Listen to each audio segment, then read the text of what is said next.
winds whispered through the fog-laden woods, their breath an eerie caress that brushed against shaken trees.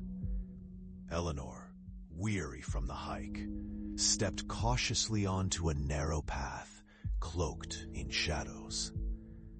The air was thick, with the smell of damp earth and decay, and though dusk had painted the sky in hues of despair, she pressed on. Rumors of the abandoned asylum, deep in the heart of the forest, battlered her mind, luring her deeper. As she reached an old wrought iron gate, a chilling sensation slithered down her spine. The gates creaked open, as if beckoning her inside. The asylum loomed before her, its crumbling stone walls and broken windows were the empty eyes of a long-forgotten monster. Hesitating, she stepped inside, the sound of her own heartbeat echoing within the vast emptiness. Echoes of laughter flitted through the air, sweet and taunting, making the hair on her neck bristle.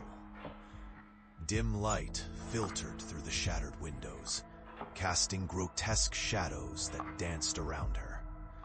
She wandered deeper, drawn by the whispers of stories yearning to be told.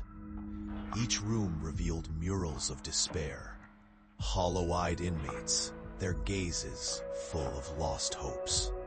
Dust motes shimmered like trapped souls in the fading light, and a sense of being watched enveloped her, squeezing her heart in a vice of panic.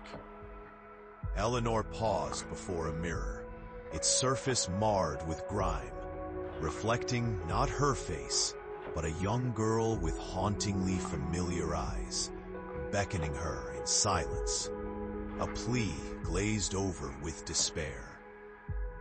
Just as she turned away, she caught a glimpse of her own reflection, hollowed eyes staring back, the screams of 1,000 tormented souls echoing through her mind. Suddenly, a cold wind blew through the shattered windows, swirling around her with a whisper, "Stay."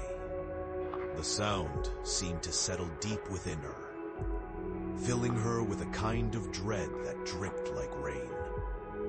That tingle at the back of her mind ignited into a burning desire not to leave. In a fevered daze, she stumbled toward the remnants of a padded room, its door ajar, inviting her in like a forgotten memory. As she crossed the threshold, the air thickened, and the walls seemed to pulse, living and breathing like a gothic heartbeat. Shadows elongated clawed fingers toward her, yet she felt no fear, only an insatiable yearning to belong. Her heart raced in a rhythm, synced with the whispers, her own thoughts mingling with those of the lost souls trapped within the asylum's embrace.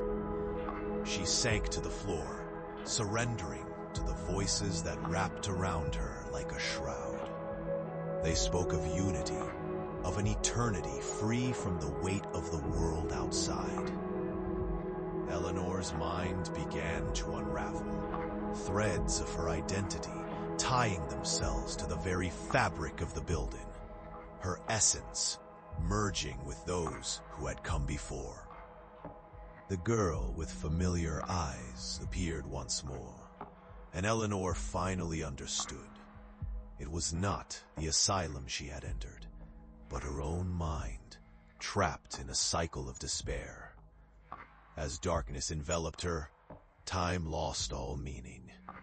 An inexplicable calm flooded her senses as she realized she was not the first to fall victim. The asylum did not hold them captive. They had chosen to stay, and soon Eleanor would join their ranks, not as a visitor, but as a voice among the whispers, eternally crying out for those still wandering beyond the gate.